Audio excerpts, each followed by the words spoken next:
La Fondation Caritas Cameroun a pour objectif d'abord de former l'homme à la générosité pour lui montrer la nécessité de créer une culture de partage avec nos frères et nos sœurs. Deuxième objectif, c'est mobiliser des fonds pour partager avec l'homme qui est vulnérable, que nous rencontrons chaque jour autour de nous.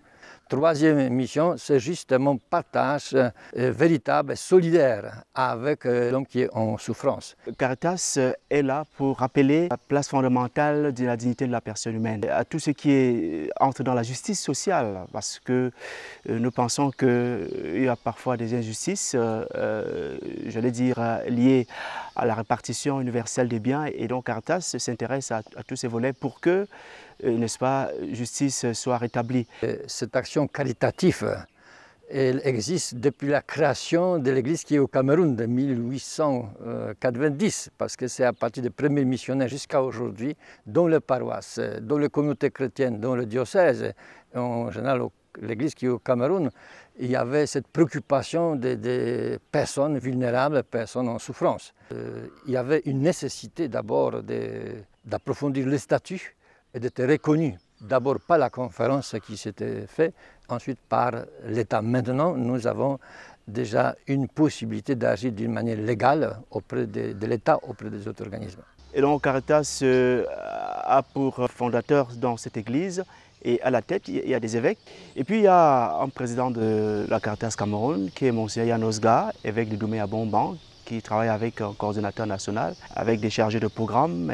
Et la Caritas est structurée de telle sorte qu'elle est présente dans tous les 26 diocèses du Cameroun, qui ont chacun un coordinateur diocésain, avec des chargés de programme aussi pour les activités dans les diocèses. La Caritas est une écoute, une oreille attentive à la détresse humaine. Et la détresse humaine frappe tous les niveaux de société. Donc nous voyons une Caritas qui va non seulement aider matériellement ceux qui sont dans le besoin, mais spirituellement aussi, humainement aussi.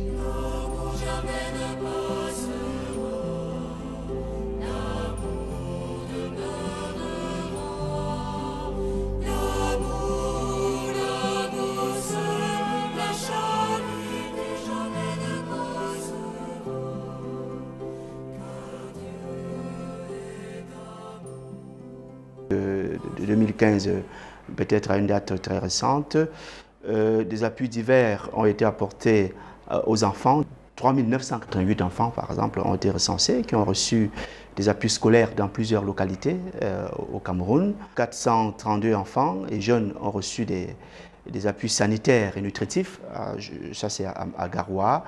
À Yagua, c'était aussi des centaines de jeunes qui ont reçu ce genre d'appui. Des centaines de familles ont reçu des denrées alimentaires à Garoua.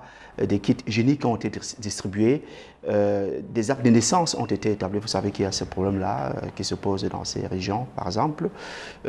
On a pu recenser en 2015 225 actes de naissance établis à Koza et à Touro. Des forages ont été construits. Nous avons initié des jeunes à des formations, j'allais dire les Caritas diocésaines. Par exemple à Douala, il y a des formations, des appuis là-bas à la jeunesse désœuvrée qui a besoin d'être formée, et donc il y a des formations qui leur sont données pour leur permettre de s'installer à leur propre compte. À Bafoussam, les paysans sont formés, sont appuyés, accompagnés dans leur secteur.